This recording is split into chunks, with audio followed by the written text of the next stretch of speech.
I know what you're all thinking. Lol, we're literally in the year 2021, and look at this dumbass Fallout out here making a raid guide for something that came out in 2018. I get it. But lately, I've been getting comments like these. Recently, I had made a beginner's guide to the Deepstone Crypt, where I went really basic with my encounter instructions. The entire point was that if you are a complete raid beginner, I can still show you how any team can beat Deepstone Crypt start to finish. The feedback on that video was way better than what I had expected, and after polling my Twitch chat, did you know I have a Twitch channel, by the way? Please go give me a follow there. Thanks. Anyway, after polling my Twitch chat, I learned that even still, years later, the majority of those in my chat watching me and hanging out had never beaten or even attempted to beat Last Wish. In my opinion, Last Wish is one of the best raids in all of Destiny, period. The atmosphere is so beautiful and memorable. The encounters are entertaining and challenging. The unique raid loot is so badass. And if you're sitting here in 2021 and you've either A, never beaten any raid in D2, or B, never attempted Last Wish because you thought it might be too challenging, I'm here to tell you that you can absolutely conquer this raid even with no experience. This is my complete beginner's guide to beating Last Wish.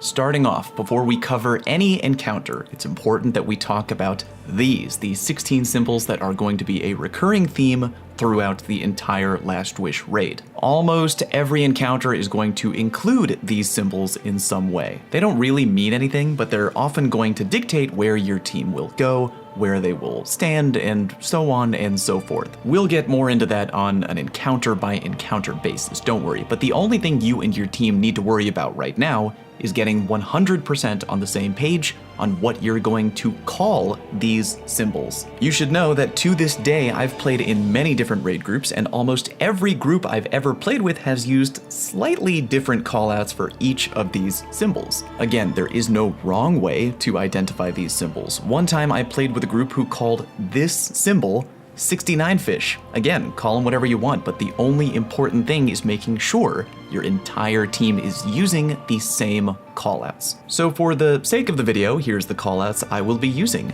Fish left, 69 fish. What can I say? It stuck with me. Down fish, up fish, infinity snake, 8 snake, down snake, cloud snake.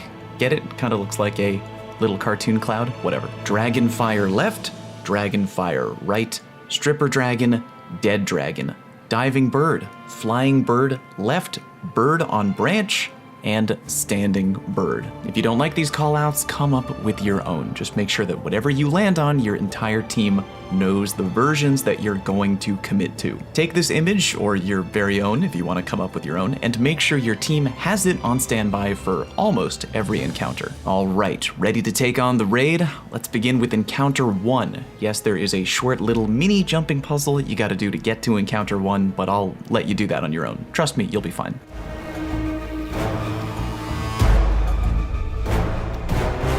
Encounter 1 is defeating Kalli. She'll be in the dead center of the room, but not for long. Your goal is to shoot her to death with awesome DPS weapons, but that will only happen after you kill a bunch of trash and also avoid her wipe mechanic. I should mention now that with this entire raid, yes, there are many shortcuts and very particular loadouts you can run that will either cut massive corners or flat out cheese bosses. My guide today is focused on beating each encounter the way it was meant to be beaten. Take a look around the room before you begin. Don't shoot Kalli or step on one of these gigantic plates. Once you do, that will launch the encounter. There should be 9 very large black plates on the ground, each plate divided into 3 sections. Eventually, individual players on your team will have to stand on a few of these plates in order to progress the encounter. But Fallout, how do you know which of the 9 plates your team needs to stand on?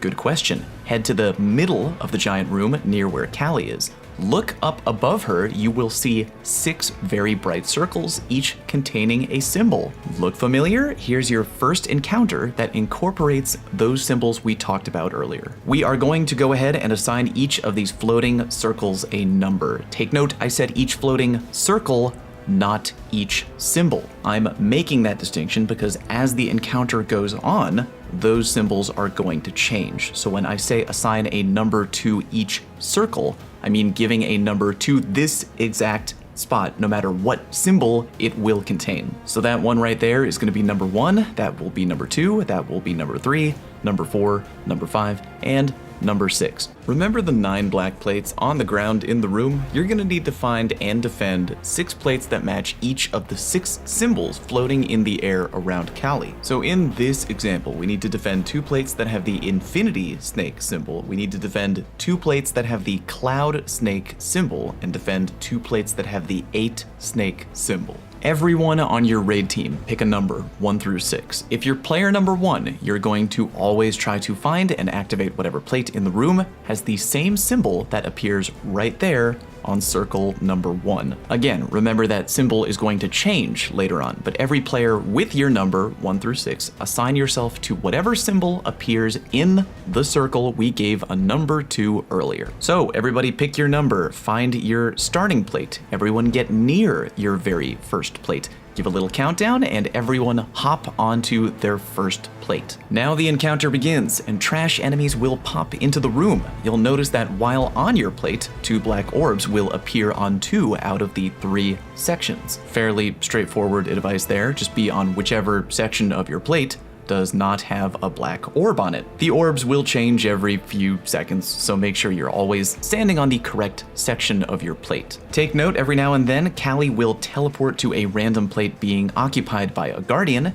and try to harass you. Don't be afraid though, she'll just try to knock you around. Don't stand exactly where she's lighting up the floor underneath you.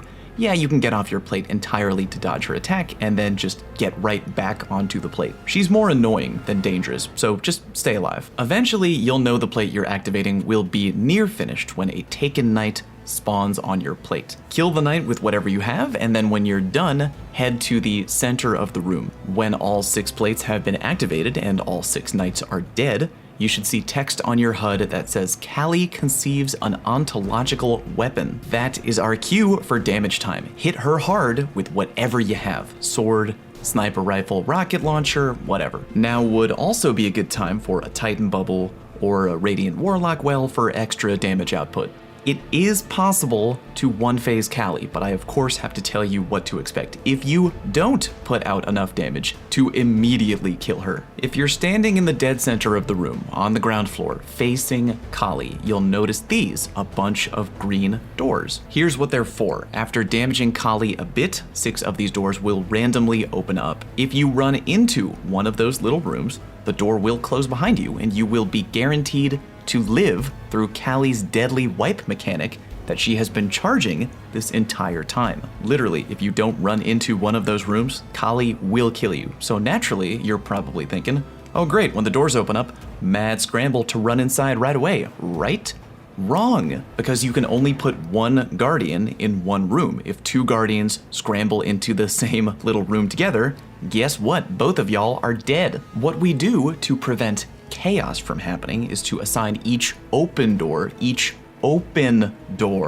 a number. We already have each guardian assigned with a number from earlier, remember? So keep that same number from earlier, and that is also going to be your door number. And the way we're going to count doors is from left to right, but also from top to bottom. Just like reading a book, at least the way we read books in America, left to right, top to bottom. So if you look at this image right here, these would be the corresponding door numbers for this particular example. Do a little bit of damage on Kalli. Each player runs over to their corresponding door number. You get inside, the door closes, you avoid Kalli's wipe mechanic. Doors open up, quickly kill the taken trash in the center of the room. You don't have to, but you gotta get them out of there so they don't bother you. And then return to damaging Kalli. This exact thing will happen 2 more times. Kalli will move to another area of the inner ring. You damage her, you damage her, you damage her. Doors open, run into the doors, back to damage. When that whole door phase thing has happened 3 times total, the fight returns back to the original plate phase. So if Kalli still isn't dead yet and you didn't one phase her, don't worry. Just check what the new 6 symbols are hanging above the center of the room. Go find those plates, activate them, and do it all over again. DPS-wise, if you have it, the Lament Sword is killer and very easy to get. Highly recommended for big damage. As a backup, the Falling Guillotine also works. Anarchy paired with either a slug shotgun or sniper rifle should also work pretty well. The play there being fire 2 prongs into Kalli's body with Anarchy, swap over to your slug shotty or sniper or whatever, and then unload into Kalli's dome. If someone on the team has it, Tractor Cannon or any form of debuff could also help out, like Tether, Hammer Strike, whatever. When encounter 1 is over, good job. Next up, you got a brief jumping puzzle, which again, I will let you experience on your own. Keep in mind though, that while you're crossing the underside of the bridge, there is a hidden chest which you can only reach by dropping down off of the bridge. After getting that chest, hop through a little teleporter to continue with the jumping puzzle.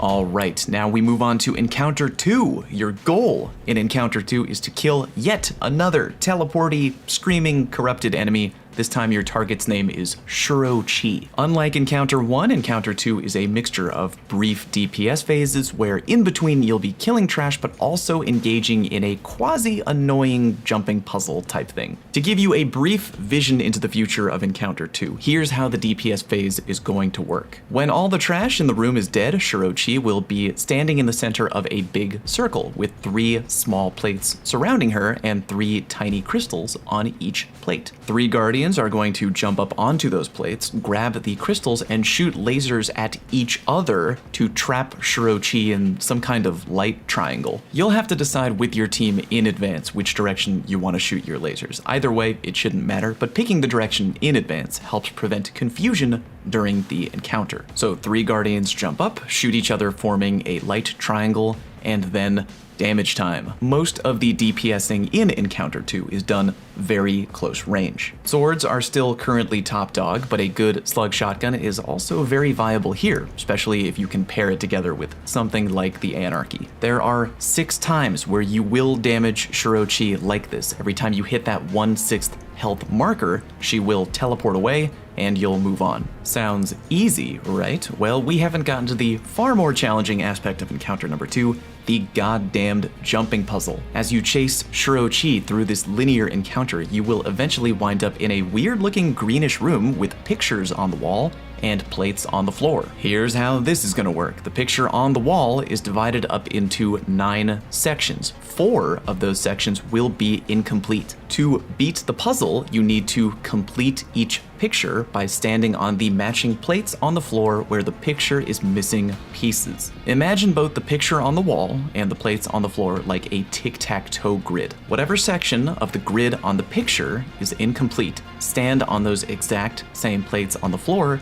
to make the picture on the wall whole again. Now, normally that sounds not too difficult, but the trick is when you stand on any plate on the floor, you take repeated damage. So if your team isn't very quick and timely with standing on the correct floor plates to fill in the picture, someone could die from taking too much damage from the plate. Oh, and one more thing, no one can stand on the same plate twice. It doesn't matter if you take your 2 feet off that plate for even a second. Guess what? You can't get back on. Well, I mean, you can get back on, but it won't complete the picture anymore. That means the following scenario could happen. You could get all eager beaver and jump up on your plate to complete the picture, and then realize, whoops, you jumped up too early. None of your other teammates are ready to jump up on their plates, and you're taking too much damage because the plates naturally cause you damage over time. So you hop off your plate to avoid dying, but guess what? That means you can't get back on that plate. One of your teammates will now have to step on that plate for you in order to complete the picture. To make matters worse, there are 3 walls in each puzzle room that will have their own picture, meaning you have to do this whole song and dance 3 times in a row in each of the 2 puzzle rooms. And just to repeat, You can't stand on the same plate in the same room twice. If you fail encounter 2, and if it's your first time, you probably will, that's okay. But the smart money says that if you fail, you will fail in the puzzle room. Not with the crystal shooting, not with damaging Shuro Chi, but in the puzzle room. Just get a few practice runs under your belt, you'll be fine. Here's how most teams make the puzzle room easier, by the way. To avoid a huge cluster F, you pick numbers in advance for solving the puzzle. So before encounter 2 even begins, aside from picking which 3 guardians will be on Shuro Chi crystal duty, 4 guardians need to designate themselves as the primary puzzle solvers and each pick a number 1 through 4. When you reach the puzzle room, again, read the picture and the tiles on the floor like a tic-tac-toe grid, going from left to right and top to bottom. Whatever the first missing piece is on the overall picture, that's number 1, the next one is number 2, and so forth. Again, going from left to right, top to bottom. Everyone go near, but not on, near the plate that you'll need to leap up onto, and when you're in position, call out your number and say that you're ready. For example, plate 1, ready, plate 2, ready, etc. When all 4 players have indicated that they are ready, someone, team leader, whoever, call out 3, 2, 1, jump, and everybody jump up onto their plate to complete the picture. The picture should complete, and now the picture on the wall will rotate to a different wall. Same deal, go stand near the plate you're planning to leap up onto and call out that you're ready. Again, when everyone has confirmed they are ready, 3, 2, 1, jump, everyone up onto the plate, complete the picture will rotate one last time to another wall, and just do the same exact thing one more time. If during the sequence you realize that the plate you need to jump up onto is one you've already touched, you gotta immediately call out to your team that you need to switch with somebody else. So if you're plate jumper number 3 and the picture on the wall rotates to a new picture, and you realize, hey, the plate on the floor I need to jump up on is one that I've already touched before, it's my same plate, you gotta swap or the puzzle will not complete. So before everyone jumps, call out to anyone else on your puzzle team. Hey, can anybody swap with number 3? Hopefully someone calls out, yes, they can, gives you their number, and then you swap plates with that person. Then do the old 3, 2, 1 jump thing. To give you a proper idea of how the encounter goes in the puzzle room, here is a live example of the puzzle room communication in action. Okay, 1 ready. 2 ready. 4 ready. All right, 3, 2, 1, jump. Nice job. Anybody need to switch? Nope. No, Okay, great. All right, 4 ready. 1 ready. Okay, good. 2 3, 2, 1, jump. Nice. And anyone need to change?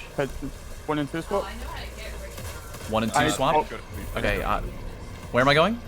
This one here. Okay, Got it. right here? You're going to Jesus one Christ. All right, side. 3, 2, 1, go.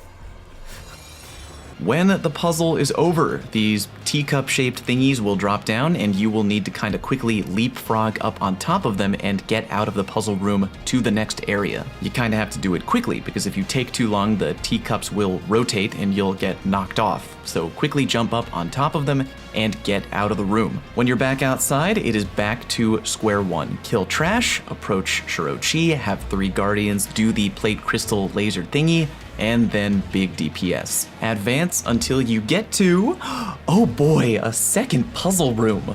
No tricks here, literally the same thing as before. 4 guardians on puzzle plate duty, make sure everyone is ready before jumping up onto the plates. Jump up onto your plate, complete the picture, and repeat 2 more times. Be on your toes in the puzzle room. People needing to swap plates will likely be your number 1 cause of failure. After puzzle room number 2, jump up more teacups to get up to the top level of the encounter, and it's the same thing. Kill a bunch of trash, crystal laser light show around Shuro Chi, and 1 final big DPS wave. Swords are baller, shotguns are baller, whatever you can hit big deeps with up close. Extra little bonus tip with swords though, if you block with them while jumping up on the puzzle tiles, you will take damage slower. Neat. There's one thing about the encounter I never really covered. That is the Eye of Riven. It'll become much more important later in the raid, but for this encounter, it'll drop from killing certain Taken. If you're interested, picking up the Eye of Riven gives you a shooting attack. My fire team never picks it up at all during the Shuro Chi encounter though, because you don't need it at all to complete the encounter, and if you hold on to it too long, it will kill you. You can use it to cancel Shirochi's new death song using the super attack, but again, most teams I roll with never really feel the need to pick up the thing in this encounter. Just crystal her up, big deeps, and move on. One last thing, might be a good idea to bring a roaming super or 2 or 3 to the party. Not for damaging Shirochi, but for clearing out the ads. They can help out a ton. After Shirochi, guess what? Another jumping puzzle. I won't ruin that one for you either, but it is a doozy. Oh, and there is another hidden chest though, so here is a very brief clip of where that chest is before we move on.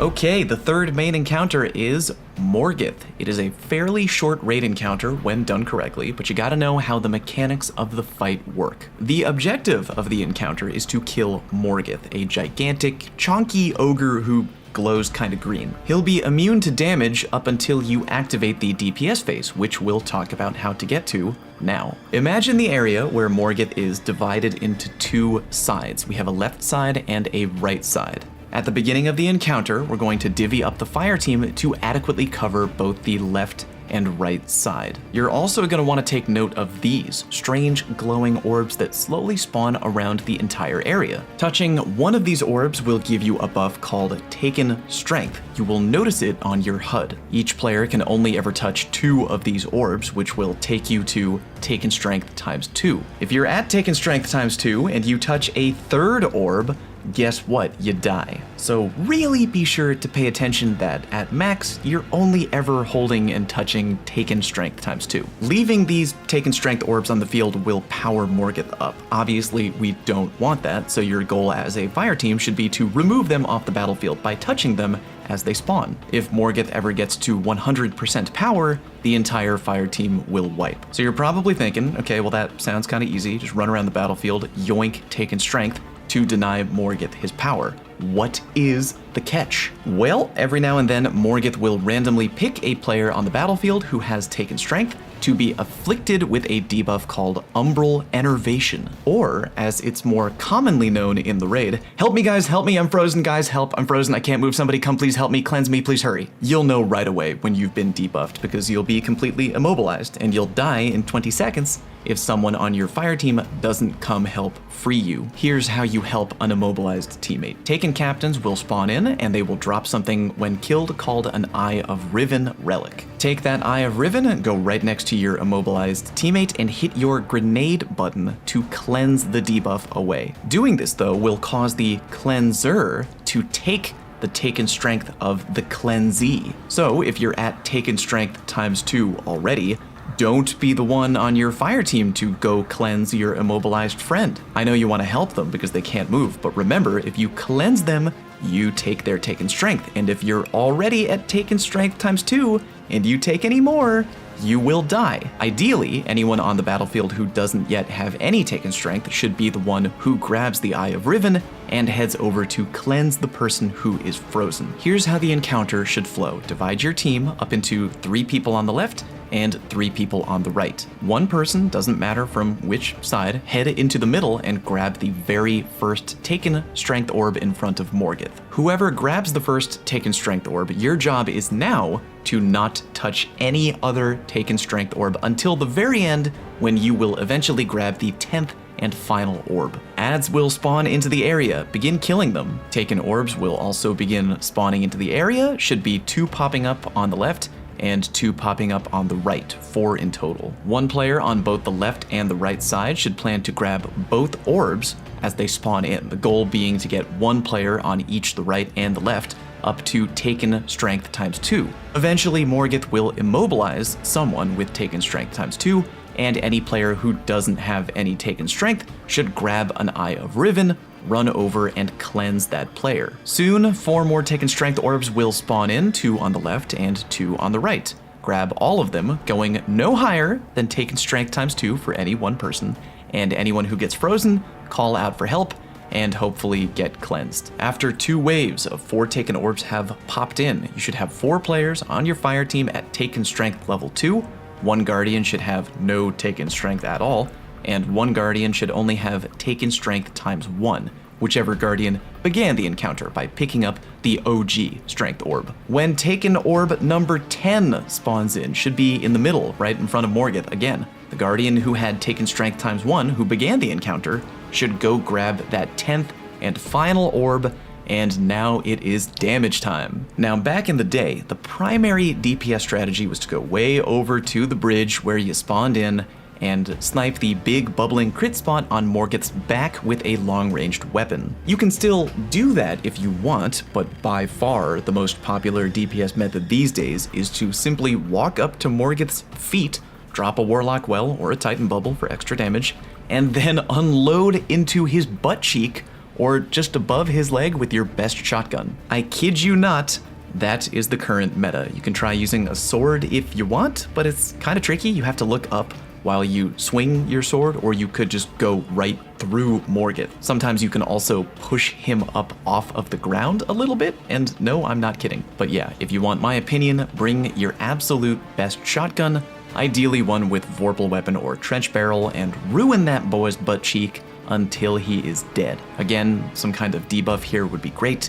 Maybe a Tractor Cannon, maybe a Hammer Strike, whatever. Your goal should be a 1-phase, and with good close-range weapon DPS, you should be fine. If it's clear, though, that you're not going to hit that 1-phase, you can cancel Morgeth's wipe by using an Eye of Riven's super attack, which will stagger Morgeth and begin a new strength gathering phase from scratch. If you have any doubts about your DPS, or if you've let Morgeth build up a lot of strength and feel that you don't have enough time for a big damage 1-phase, remember that the super attack while holding the Eye of Riven is the official reset button on the encounter. Alright, you've beaten Morgeth, and it's directly onto encounter 4. No jumping puzzle this time.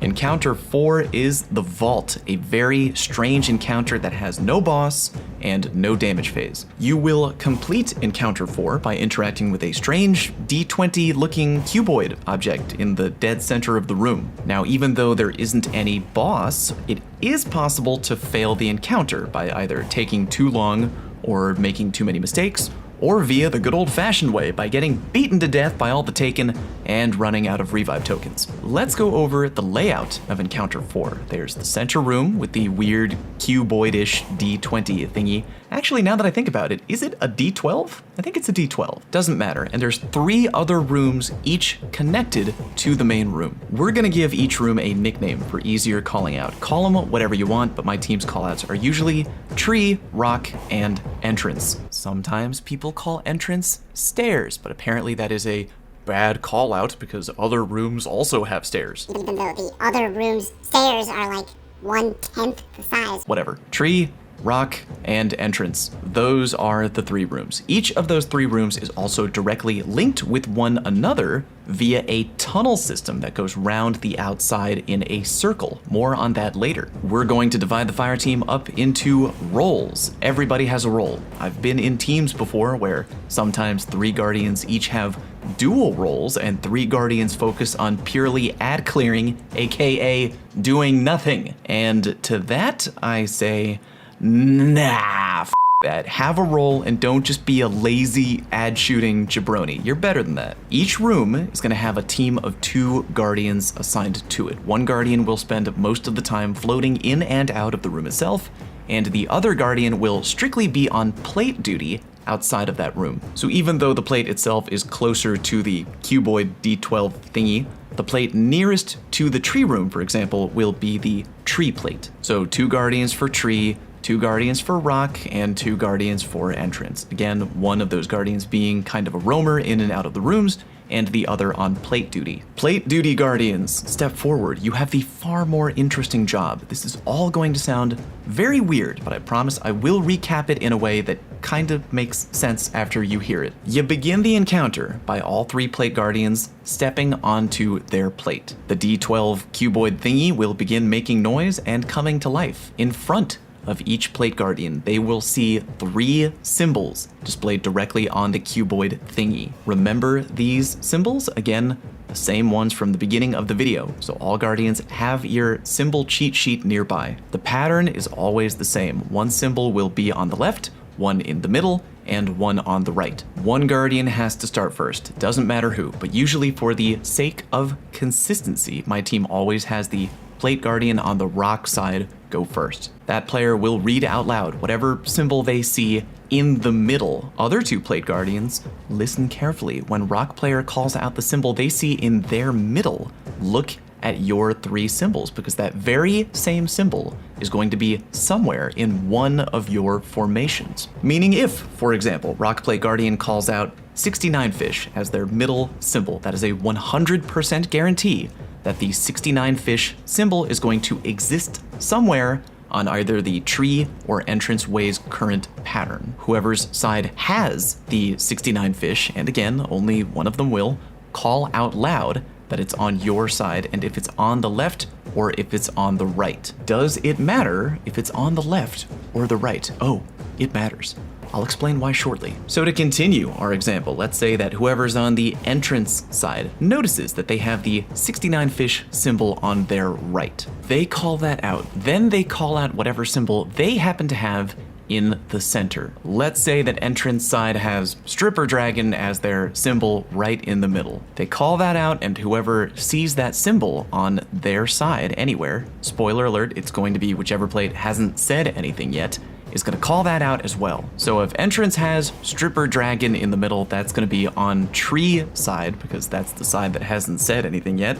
And let's say in this example, they see that symbol is on the left side of their pattern. Take note of that. Finally, tree side now calls out whatever symbol they see in their middle, which will be on either the left or right side of the rock side plate. I know your brain just crashed hearing all of that info. I promise it will make sense soon. Okay, so remember all that, is it on the left or is it on the right business? That is going to determine what type of cleanse you need to detonate on your plate. I will explain. Go back to our example. Remember when we started out with 69 fish on the rock side, and then the Plate Guardian at entrance was like, hey, I have that symbol on my right. What that means is that the entranceway plate needs a right side Taken cleanse to be activated on that plate. Except Bungie doesn't use the words left and right on the Taken cleanse orb. They code them with the following names: Antumbra and Penumbra. Now don't be frightened by these words. Penumbra is just secret Bungie language for left, and Antumbra is secret Bungie language for right. So if I mentioned that we need a right cleanse to be brought over to the plate on the entrance side, we would need a Antumbra cleanse. Very good. Again, just remember, Penumbra equals left, and Antumbra equals right. Where do we get those Taken cleanse thingies? Good question. They're going to appear in one of the three main rooms. You'll know which room because the vault will block off the entranceway to the other two rooms, leaving only one room exposed. Taken will pop into that room, and the two guardians assigned to that room will begin clearing ads. Eventually, a Taken captain will pop in. Killing the captain drops the Eye of Riven, aka the Taken cleanse thingy. The player assigned to that room who is not on plate duty, it is your time to shine. Run into the room and pick up the Eye of Riven, aka the Taken cleanse thingy. The way behind you will immediately be shut though. You'll need to run a different way to bring the cleanse back to the center room. Which way do you go? Good question. Remember earlier when I told you that all three rooms were actually linked via a tunnel system? Well, you gotta take the tunnel system to get out. Guardians back in the center room should be able to see which room isn't being blocked off anymore, and tell the Guardian carrying the Eye of Riven which doorway it is. Now, as long as you know the general layout of which of the three rooms is where, and you should, just head through the cave in that direction until you get to the new room, and then boom, just head back to the center. Remember, the Eye of Riven is either going to be Antumbra or Penumbra. It'll tell you on your HUD. So tell the plate team Guardians which type of cleanse they're carrying, and ideally, they will tell you which plate to activate it on. So you could call out, hey, I have a Penumbra, which plate needs this? And someone will go, oh, I need that. You can come activate that over on Treeside plate. You go over, you stand directly on the plate, and use whatever your grenade button is to activate the Eye of Riven and cleanse the plate. Then another random room will open up, Taken will spawn in, another Eye of Riven will spawn, rinse, and repeat. One player guards the plate while the other player runs into the room to bring back the Eye of Riven and cleanse one of the 3 plates. When all 3 plates have been cleansed one time, congratulations, that is 1 round done, and you just need to do it 2 more times. Meaning just pretend you're starting all over. Plate Guardians, all 3 of you are getting back onto your plate, and you're beginning the symbol call-out thing all over again. Remember, the most important thing really is communication with your symbols, and remembering if the symbol your buddy has called out is either on the left or the right of your particular side, which is going to determine if your plate needs a penumbra or antumbra cleanse. Remember our original example? I'll do a dramatic reading of how that should go in practice. All 3 guardians step onto their plates. Okay, here's the rock guardian. Okay guys, I have 69 fish in the middle. Now the entrance plate guardian goes, oh hey, I have that on my right. That means that entrance plate needs an antumbra cleanse. My middle symbol is stripper dragon. And the tree plate guardian goes, oh hey, I have that symbol on my left. That means that the tree side needs a penumbra cleanse. My middle symbol is infinity snake. Back to the rock plate guardian. Oh hey, I have that symbol on my left. That means that rock side plate also needs a penumbra cleanse. Now you know which plate needs which cleanse. That's ideally how the plate communication should go. Oh, by the way, during the encounter, watch out for these incredibly rude D-bag taken knights. They'll occasionally run out to the middle of the room and try to sacrifice themselves on top of one of your plates. If you let them do that for a few seconds without killing them, wipe mechanic, everybody dies. So kill the knights on sight, and if your side needs help killing a knight, no shame in that. Just call it out so people can help you. 3 full rounds of plate cleansing in the vault, and encounter over. Next, we move on to the final encounter, kind of.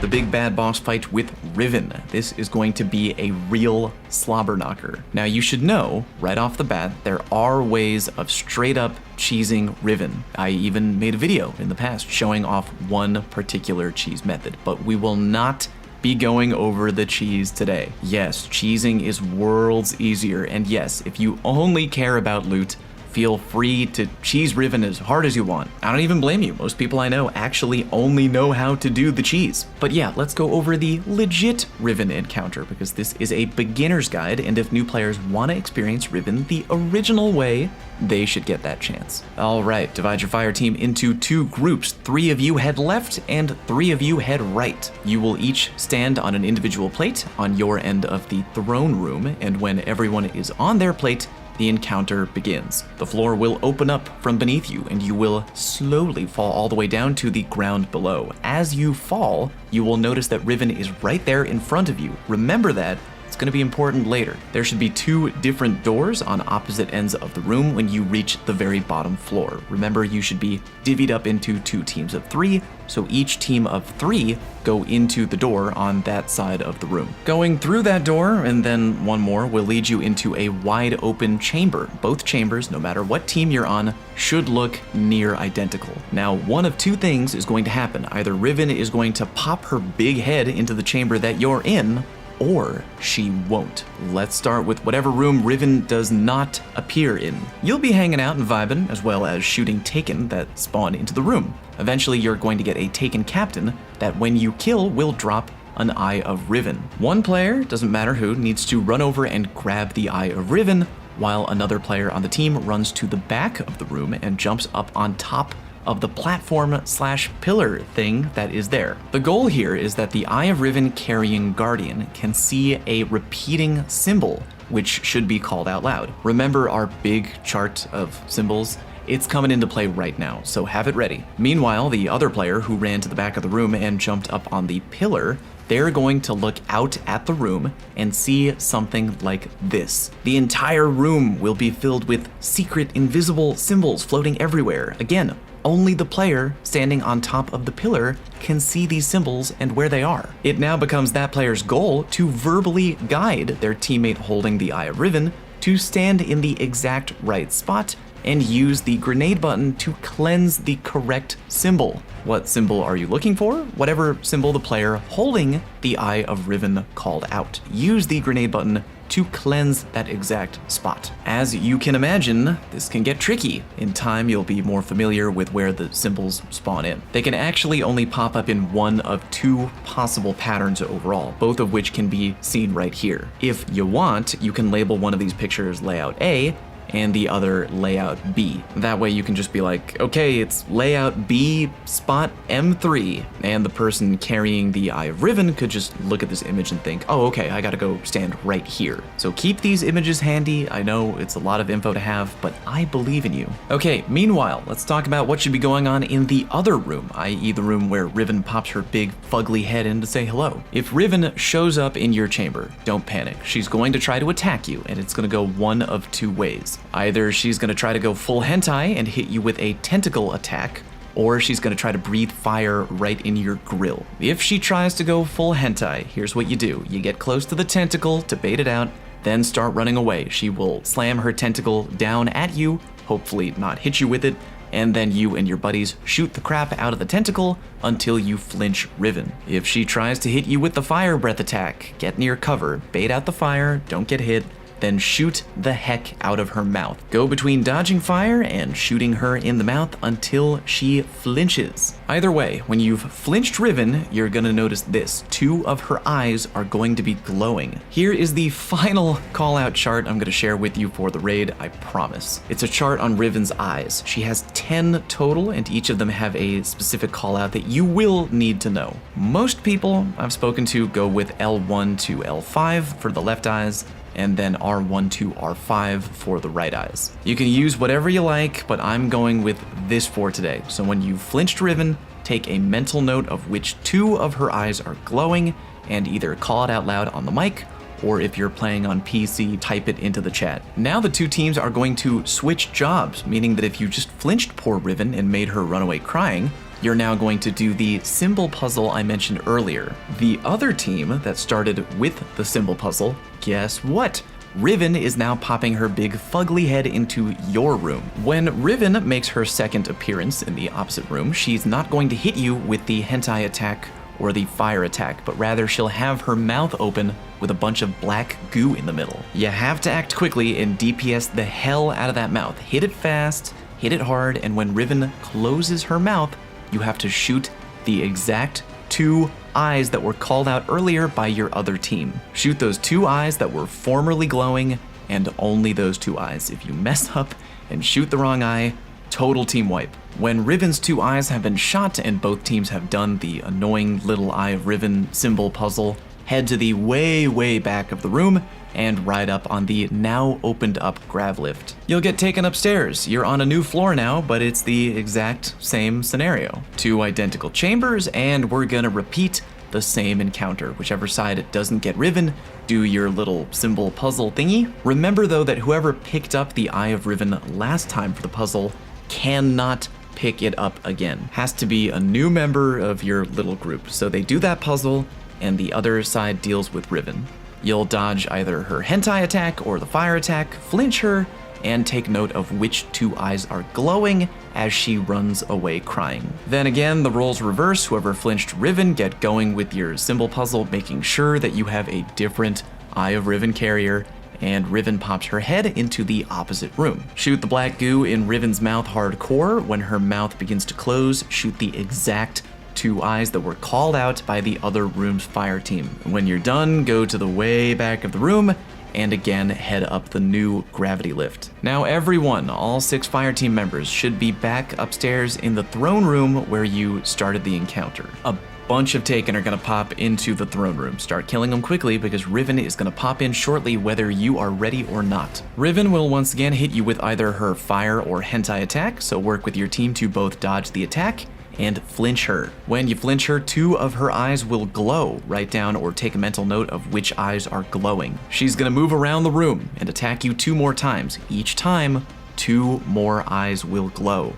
When Riven has stopped moving around the room, you should have now recorded the glowing of 6 different eyes, hoping that you either have a really good memory or wrote down that information somewhere in your fire team chat. On the 4th instance of Riven moving, she's gonna do the thing where she opens her mouth to reveal black goo. Shoot the heck out of her mouth for big DPS, and when her mouth shuts, it is time to shoot the exact 6 eyes that glowed as she went around the room. You gotta do this fast. Ideally, you are going to assign each fire team member to shoot exactly 1 eye each. You should probably plan in advance that each time Riven moves around the room, 2 players will take note of each new eye and call it as their own eye to shoot later on. This is probably the trickiest part of the Riven encounter, and likely the part where most teams will F up and fail. Again, as long as you're all on the same page regarding who is shooting what eye, you should be good. So back to Riven, shoot her mouth until she closes her mouth,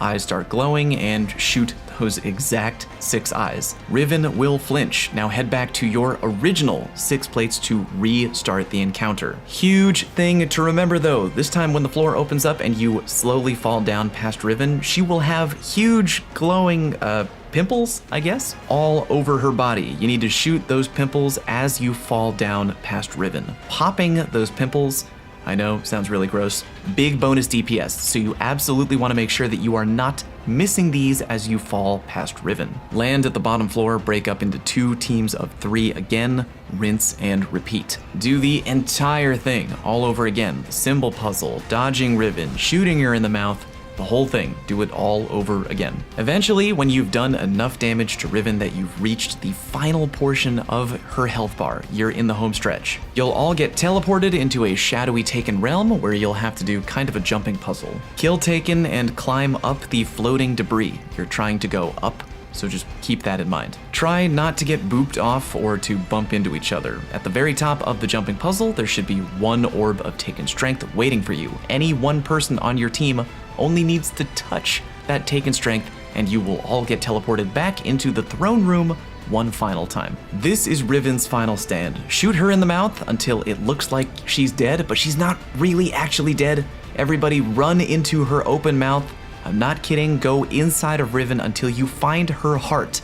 Yes, her literal, actual heart. Shoot it and shoot it and shoot it until it blows up, and boom, Riven is now dead.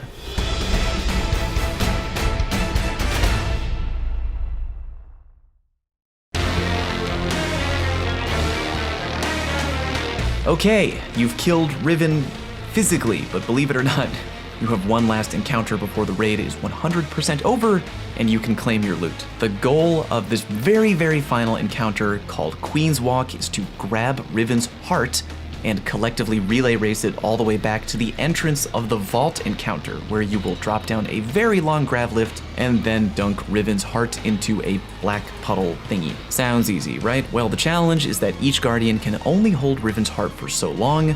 When your timer expires, you will get insta-teleported from carrying Riven's heart to being inside of Riven's heart. When that happens, one of your teammates must now pick up the heart and carry on with the relay race, knowing it'll only be a matter of time before they too are teleported into the heart as well. Here's how the encounter is going to flow. Only one person at a time will be chosen by Riven's heart to be the person who can actually pick up and carry Riven's heart. You'll know who that lucky person is by reading the text in the bottom left corner of your HUD. When you've figured out who the heart has decided on your team to be the very first carrier, everyone huddle around the heart, have that one person pick it up, and begin moving together as a group. The reason you need to move together in a huddled clump like this is because if you wander too far away, you will be bogged down and killed by a debuff called Creeping Darkness. Staying close to the heart of Riven will remove the Creeping Darkness debuff, so everybody stay close. Person carrying Riven's heart, you have a timer, and it is very important that once you hit about 10 seconds left on the timer, you give a loud, continuous countdown that everyone on your team can hear. Don't start at 3, definitely don't start at 2, start at 10. Reason being, when your timer expires, that is the exact moment when the heart carrier will get teleported into the heart of Riven itself. Also, when the timer hits 0, anyone else standing too close to the person carrying the heart of Riven will also get teleported inside the heart. We don't want that to happen. In a perfect world, only one person will get teleported into the heart at a time. If you mess up, and 2, or God forbid 3 or 4 guardians all get teleported into the heart at the same time, the encounter can go off the rails real quick. Let's talk about what happens when you get teleported into the heart of Riven. It's actually a lot roomier than you would expect, but don't get too comfy because you're about to fight a lot of Taken. If you're inside Riven's heart, you actually also have a very important job to do. Remember how I told you there is a timer for the person carrying Riven's heart, and when the timer gets to 0, they get teleported in? Well, the Guardian, or Guardians, inside Riven's heart can completely refresh the carry timer only once per carrier. So in a perfect world, the person carrying Riven's heart should get pretty low on their initial timer, and then the Guardians inside Riven's heart act quickly and refresh that timer. The goal there being to give the person carrying the heart on the outside a little bit more time to carry it a little bit further with a longer timer before ultimately getting teleported in. Here's how you refresh the timer. Inside of the heart of Riven, you will notice these Taken strength orbs, like from the Morgeth encounter. The number of strength orbs inside the heart of Riven is always going to be equal to the number of guardians inside the heart. So when the first carrier gets teleported into the heart, guess how many Taken strength orbs there are going to be? That's right, just one. Very good. When the last Taken strength orb in the heart gets touched, that is the exact moment when the carry timer will get refreshed. So when heart carrier number 2 is running around with the heart, and there's only one guardian inside, they should touch that one Taken strength orb when they hear that the timer is getting very low. Remember, you can only refresh it one time per carrier. So eventually when carrier number 2 gets teleported into the heart, now there are going to be 2 Taken strength orbs that pop up. You can get 1 because, again, touching the last one will be what always refreshes the timer for the carrier outside. Usually what we do as a rule of thumb is that the very first carrier who gets teleported into the heart first, they are always responsible for touching the last Taken strength orb, thereby refreshing the carry timer for whoever is carrying the heart outside. Meaning if you get teleported into the heart of Riven and you weren't the first one in there, you find and touch a Taken strength orb right away to make sure it gets done, and the person who is in the heart first, they just stand near a Taken strength orb, waiting to be the person who touches their orb last to refresh the carry timer. Whew, I know, a lot of info, right? Eventually though, the last Guardian with the heart will go through the tunnels of the vault encounter, wind up in the entrance of the vault, drop down the grav lift, run over to the little pool and dunk that bad boy in, officially ending the raid. It's all done now. Good effing job.